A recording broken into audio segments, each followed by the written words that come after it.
Harlem, 1958. The air inside Small's paradise usually vibrated with the brassy wail of a saxophone and the low rumble of 100 conversations, a symphony of joy and ambition. But on this particular Tuesday night, a hush had fallen, thick and heavy, like velvet over a coffin.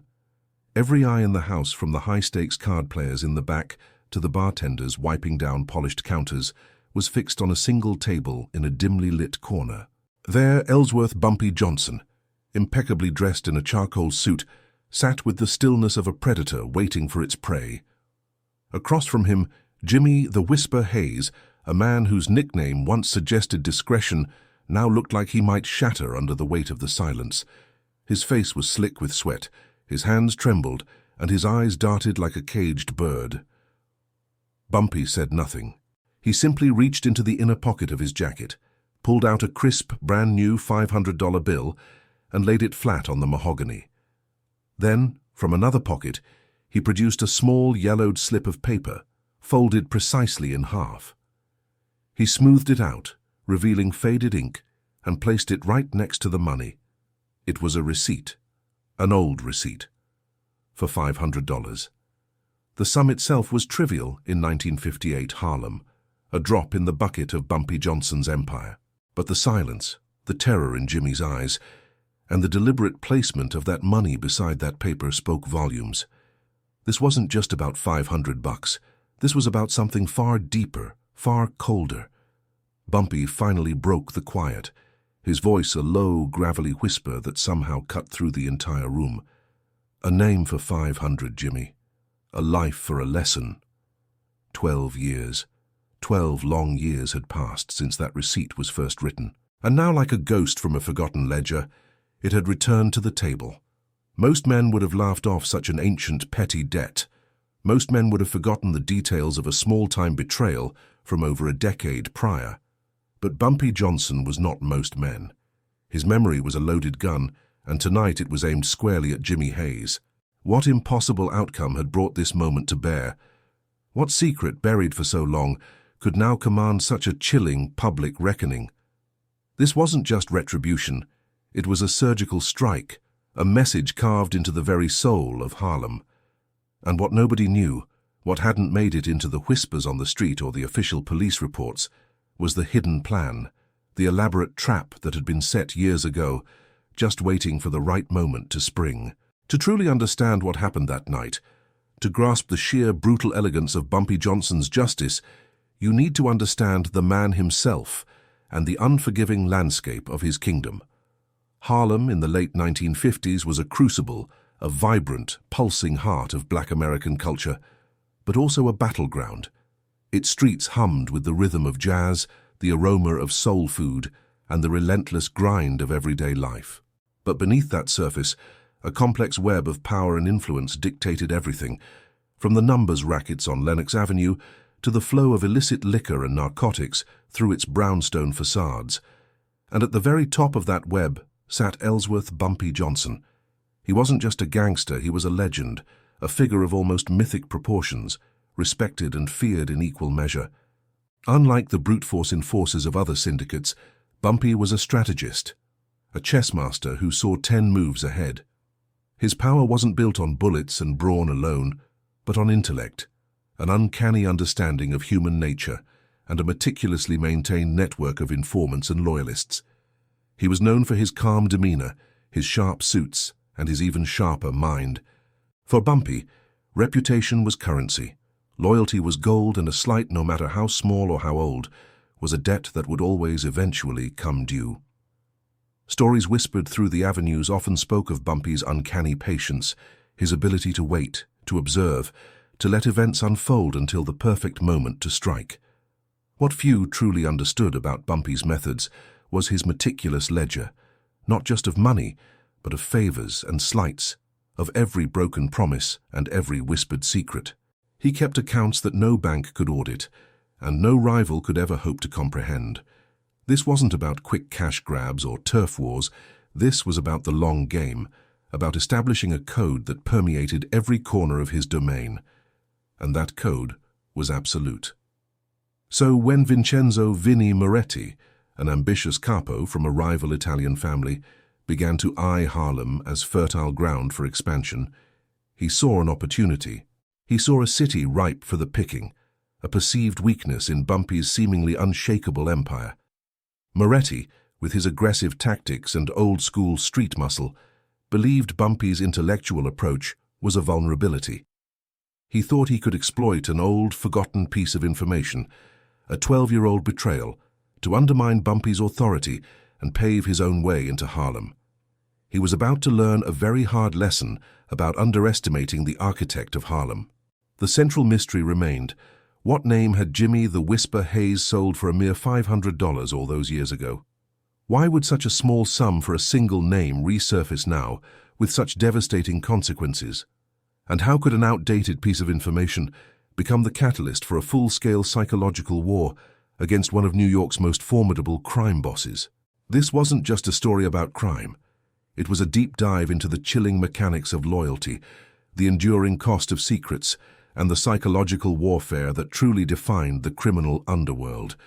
Every corner of Harlem had its eyes on Small's paradise that night. They saw the fear in Jimmy's eyes, the quiet power in Bumpy's gaze. But what they didn't see was the intricate web of betrayal and strategic genius that had led to this very table. But to truly grasp the weight of that single faded receipt, to understand how a forgotten whisper could become a roaring judgment, we must first journey back in time, to a Harlem very different, yet equally unforgiving, to the exact moment that receipt was first written. The darkness that followed the quiet accusation at Bumpy's table didn't just bring silence. It pulled us back 12 years into the past, to the raw, untamed streets of Harlem in the mid-1940s. This was a Harlem still finding its rhythm, a city of 1,000 hustles where whispers carried more weight than gold. And in the heart of it all, a young man named Jimmy Hayes, known on the street, if he was known at all, as the Whisper. A cruel irony, given his eventual downfall. Jimmy wasn't born for this life, not really. He was a runner, a low-level earner for Ellsworth Johnson before Bumpy was Bumpy. His days were a blur of delivering messages, collecting small debts, and keeping his mouth shut. But life, as it often does, had a way of cornering even the most cautious. His mother was sick, a persistent cough turning into something far more serious, draining every dime he earned, and then some. On top of that, Jimmy had a weakness, a quiet addiction to the numbers game, chasing a phantom win that only ever seemed to push him deeper into the hole. By early 1946, he owed a local bookie nearly $200, a fortune for a man living hand-to-mouth with a mother whose life depended on his next meager payout. His desperation hung around him like a shroud, noticeable to anyone who knew how to look, and in Harlem, there were always eyes watching. One sweltering afternoon, while Jimmy was trying to shake off a persistent shadow near Small's paradise, a man approached him. He wasn't Bumpy's kind of man. Too slick, too well-dressed, with an accent that hinted at Little Italy, not the vibrant pulse of Harlem. The scout, as Jimmy would later learn, was a low-ranking enforcer for an emerging Italian family, one that had their own ambitions simmering just beneath the surface of the city's delicate power balance. The offer was simple, almost too simple. $500. A sum that to Jimmy sounded like a lifeline, a miracle. All they wanted was a name. Not a big name, not Bumpy himself, but a key contact within Johnson's nascent drug distribution network. Specifically a small-time dealer operating out of a brownstone on 138th Street, and the details of a minor route he used to move product across a couple of blocks. It was a detail, Jimmy was assured, that would be a mere ripple in the vast, turbulent ocean of the city's underworld. A drop in the bucket. Who would ever remember? Who would ever care? In the mid-1940s, Harlem was a mosaic of power. Bumpy Johnson was consolidating his grip, transforming the chaotic numbers racket into a finely tuned machine. But the heroin trade was still in its infancy, a shadow industry compared to the established gambling operations. Bumpy maintained a delicate truce with the more powerful Italian families, a fragile peace built on mutual respect and clearly defined territories. A minor leak about a small-time drug dealer, Jimmy reasoned, couldn't possibly matter in the grand scheme of things. It wouldn't disrupt the numbers, it wouldn't start a war. It felt like a victimless crime, a quick fix for his immediate, agonizing problems. He took the money. He gave the name. He got his receipt. And then he tried to forget. For a long time, it seemed he had. The $500 saved his mother, at least for a while, and paid off his debt. He kept running for Bumpy, eventually fading into the background, a ghost of his former self, moving away from Bumpy's direct orbit, becoming a struggling bookie himself in a forgotten corner of the city. The information he sold became stale, obsolete, replaced by new routes, new faces, new deals. It was a forgotten whisper, buried under a decade of shifting alliances and growing empires. But the streets never truly forget, and neither did the rising tide of ambition. Fast forward to 1958. The game had changed. The Harlem of the mid-40s was gone, replaced by a bolder, more brutal landscape, fueled by the burgeoning heroin trade. And at the forefront of this new wave was Vincenzo "Vinny" Moretti. Vinny wasn't like the old guard. He was young, ruthless, and saw Bumpy Johnson not as a legend, but as an aging relic, a figure out of touch with the new cutthroat rules. Moretti's family was on the ascent, hungry for new territory, and Harlem, with its rich veins of opportunity, was a prime target. Moretti, a meticulous strategist in his own right, had a habit of digging through old files, looking for cracks in established foundations. That's how he found it. A dusty, forgotten piece of intelligence, 12 years old, detailing a minor drug route and a contact that no longer mattered. But to Moretti, it wasn't about the current value of the information. It was about the original source. It was proof of a betrayal, a small chink in Bumpy's armor, a perceived weakness he could exploit. He saw it as leverage, a way to signal his intent without drawing blood, a subtle probe into Bumpy's domain. Moretti's first move was surgical. He used the outdated route information to disrupt a minor, unrelated delivery, causing confusion, not significant loss, among Bumpy's lieutenants. It wasn't a declaration of war, not yet. It was a test, a ripple designed to see if the old lion still had his teeth.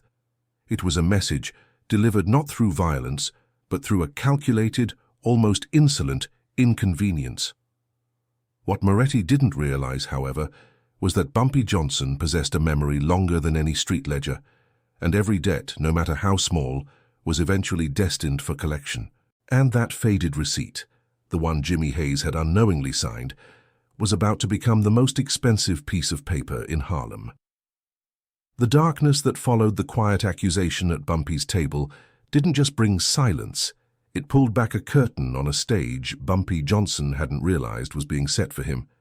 Moretti's message, delivered not through violence but through a calculated, almost insolent inconvenience, was a declaration. But what Moretti didn't realize was that Bumpy Johnson possessed a memory longer than any street ledger, and every debt, no matter how small, was eventually destined for collection. That faded receipt, the one Jimmy Hayes had unknowingly signed, was about to become the most expensive piece of paper in Harlem. Everyone expected Bumpy to unleash hell, a storm of bullets, a chorus of sirens, the swift, brutal retribution that was the language of the streets. Moretti, deep in his family territory, probably waited for it, ready to parry the expected blow. But Bumpy Johnson played a different game. He played a chess match where the board was Harlem itself, and every piece, every pawn and king had a price. His silence wasn't weakness. It was a deep breath before the dive. For 72 hours, the streets seemed to hold their breath. The usual whispers died down, replaced by a tense, expectant hum. Moretti's men, emboldened by what they perceived as Bumpy's hesitation, began to push. Small-time bookies found their operations disrupted. Numbers runners reported new faces on their routes, and the subtle shift in the air was palpable. It was a slow, deliberate tightening of the noose, designed to provoke, to test the legendary Johnson's resolve. Moretti believed he had found a crack, a moment of vulnerability in the Harlem Titan. He was convinced Bumpy was reacting to current events, unaware that Bumpy was already looking 12 years into the past.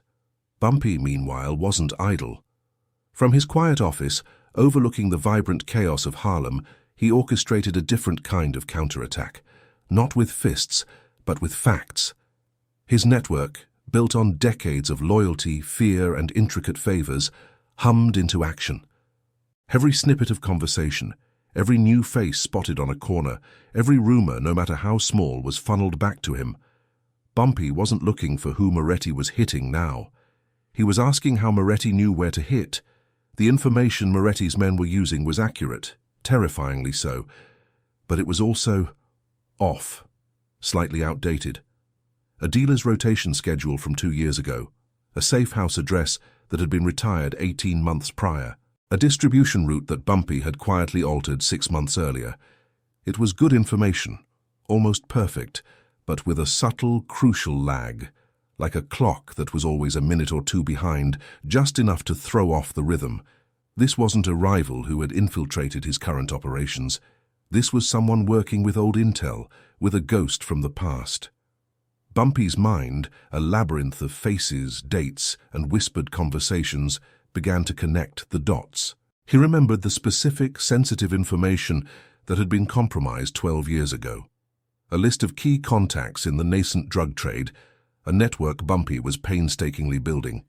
Information that, if it fell into the wrong hands, could have crippled him. He'd handled the fallout back then, contained the damage, but the source of the leak had remained a nagging shadow. Now, that shadow was taking shape. He needed to find Jimmy, the Whisper Hayes, Jimmy Hayes. The name itself was a forgotten echo, a man swallowed by the city's indifferent sprawl. 12 years ago, Jimmy had been a fast-talking, eager young runner, quick with a smile and quicker with a lie. He'd been entrusted with a sensitive message, a name, a contact vital to Bumpy's burgeoning operations. And for $500, a sum that felt like a fortune to a kid from the streets, Jimmy had sold that name. He'd thought it was a small price for a large problem, a quick fix to a debt he couldn't pay. He'd vanished from Bumpy's immediate orbit soon after, believing he'd slipped through the cracks. But in Bumpy Johnson's world, no one ever truly slipped away. Today, Jimmy Hayes was a ghost of his former self. He ran a small, struggling bookmaking operation out of a dingy back room in a forgotten corner of Harlem, a place where dreams went to die slowly. The quick smile was gone, replaced by a permanent slump in his shoulders. His clothes were threadbare, his eyes tired, haunted by the specter of mounting debt and a wife whose cough grew worse with each passing winter. Every dollar he made, every nickel he scrounged went to the doctor, to the rent, to the endless suffocating demands of a life that refused to grant him a moment's peace. He still whispered, but now it was to himself. Prayers for a different life, pleas for a reprieve that never came. He was a broken man, completely oblivious that the past, a debt he'd long considered paid in full, was rapidly catching up to him, not for $500, but for something far more valuable. Meanwhile, Moretti, misinterpreting Bumpy's calculated silence as weakness or worse, indecision, grew bolder. He saw the subtle disruptions as successful probes, confirmation that Bumpy was vulnerable. The small skirmishes were just the opening act. He was planning a much more significant ambush. A major Bumpy operation, a large-scale drug shipment coming through an undisclosed distribution point on the docks, was his next target. Moretti was confident that his inside information from over a decade ago provided him with an insurmountable advantage. This wasn't just about territory anymore. It was a direct challenge to Bumpy's authority, his reputation, his very crown in Harlem. The stakes had transformed from a petty annoyance into a full-blown war for control, a battle for the soul of the city. Bumpy's informants, deeper now, had picked up the scent of Moretti's grand plan, the dock shipment. The details were eerily precise, almost perfectly mirroring the outdated information Bumpy had been tracking. It was the confirmation Bumpy needed. Moretti wasn't just probing, he was aiming for the jugular, using a map drawn by a traitor 12 years ago. Now, the search for Jimmy Hayes intensified, not just for the man, but for the ghost of the transaction. Bumpy's men scoured dusty archives, leaned on old contacts, pressured fading memories. And then, in a forgotten ledger, in a pawn shop that specialized in forgotten promises, they found it. Tucked away between a faded watch and a tarnished ring, a small yellowed slip of paper. The original faded $500 receipt. It wasn't a formal document, just a scribbled note, an IOU from a nameless middleman to J. Hayes for info received. The date was stark, 1946. 12 years to the day almost. The receipt was the iconic representation of the long-forgotten debt, a physical artifact that confirmed Bumpy's suspicions and provided him with the ultimate weapon. It was proof, not just of betrayal, but of an enduring, unpayable cost. The trap, Moretti thought, was set. He envisioned Bumpy cornered, his operations crippled, his legend diminished. What Moretti didn't know was that Bumpy Johnson had already seen the game played out 12 years ago. He had simply been waiting for the original players to return to the board. The evening of Moretti's planned ambush, the air in Harlem was thick with a humid, unsettling calm. Moretti's crew, pumped and ready, moved into position near the docks, expecting to find chaos and opportunity. Instead, they found silence. The shipment, the one they had such precise, outdated information about, was nowhere to be found. The distribution point, a place Jimmy Hayes had described in vivid detail 12 years ago, was empty. The lights were out. The doors were locked. It was a ghost town. Moretti had walked into thin air. But Bumpy Johnson wasn't interested in thin air. He was interested in a public lesson. At Small's Paradise, the legendary Harlem nightclub, the atmosphere was electric. The usual crowd, a mix of the city's elite and its underworld figures, was buzzing. The jazz band played a smooth, dangerous rhythm. And at a prominent table bathed in the soft glow of a single spotlight sat Ellsworth Bumpy Johnson, calm, composed. And beside him, pale and trembling, sat Jimmy the Whisper Hayes. Jimmy had been invited to Small's Paradise. He thought it was a chance, a way out of his endless debt, a return to the good graces of the man he'd once betrayed. He was wrong. He looked around, his eyes darting, trying to understand why Bumpy had him here, in the heart of his empire, a place Jimmy hadn't dared to set foot in for over a decade. He saw the faces, the eyes, all fixed on Bumpy. And then, slowly, a few began to look at him. The music faded. Bumpy raised a hand, and the room fell silent. Every eye was on him. "Gentlemen," Bumpy's voice was a low rumble, carrying effortlessly through the room. "Tonight we have a guest, a very old friend." He gestured towards Jimmy. Jimmy flinched, a deer caught in headlights. "Jimmy Hayes," Bumpy continued, his gaze unwavering. "Some of you might remember him, a runner, a messenger from a long time ago." He paused, letting the name hang in the air, allowing the whispers to begin. 12 years ago," Bumpy said, his voice dropping slightly. "Jimmy here was entrusted with a name, a very important name, a name that was not for sale." He reached into his jacket pocket, slowly, deliberately. The room held its breath. He pulled out the faded slip of paper, the $500 receipt. He held it up, not for the entire room to see the details, but for everyone to see the act. The iconic object. "For $500, Bumpy declared, his voice hard as steel. "Jimmy sold that name. He sold out a man. He sold out Harlem." A collective gasp rippled through the room. Jimmy, his face ashen, tried to speak, but no sound came out. He was trapped, exposed, his forgotten betrayal laid bare for the entire underworld to witness. This wasn't a bullet. It was far worse. It was public humiliation, the ultimate death of reputation. Suddenly, the doors to Small's Paradise burst open. Vincenzo Moretti, flanked by two of his men, stood framed in the doorway, his face a mask of rage and confusion. He had just returned from the empty docks, from his failed ambush. He saw Bumpy, calm and collected, and Jimmy Hayes, a trembling mess, holding a piece of paper. The pieces clicked into place brutally and irrevocably. Moretti had been played. He had based his entire strategy on a 12-year-old betrayal, a betrayal Bumpy had known about all along. "Moretti!" Bumpy's voice boomed, cutting through the stunned silence. "Welcome. You're just in time for the reckoning." Moretti stared, his eyes wide with a dawning horror. He wasn't just defeated, he was revealed. His grand plan, his clever infiltration, was nothing more than a rehashing of old news. A tired tune Bumpy had heard a decade ago. He looked at Jimmy, then back at Bumpy, and the truth hit him like a physical blow. He was humiliated, not by violence, but by Bumpy's superior intellect, his patience, his terrifying memory. The dominoes fell fast. Moretti, his face burning with shame, backed away, his men following, defeated not by a gunfight, but by a receipt. The message was clear. Bumpy Johnson saw everything, remembered everything, and would wait as long as it took to collect. Within minutes, word spread like wildfire through Harlem, then across the city. Moretti's ambition had been publicly dismantled. His reputation, his family's standing was in tatters. The next morning a meeting was called, not by Moretti but by his own family. Retreat was the only option. Harlem was Bumpy's now and always. Moretti was exiled, his influence shattered, his name a byword for hubris. Jimmy Hayes. He vanished into the shadows, a ghost for real this time, carrying a shame far heavier than any debt. He was a living monument to the cost of a whispered betrayal, a constant reminder that some secrets once sold never truly stay buried.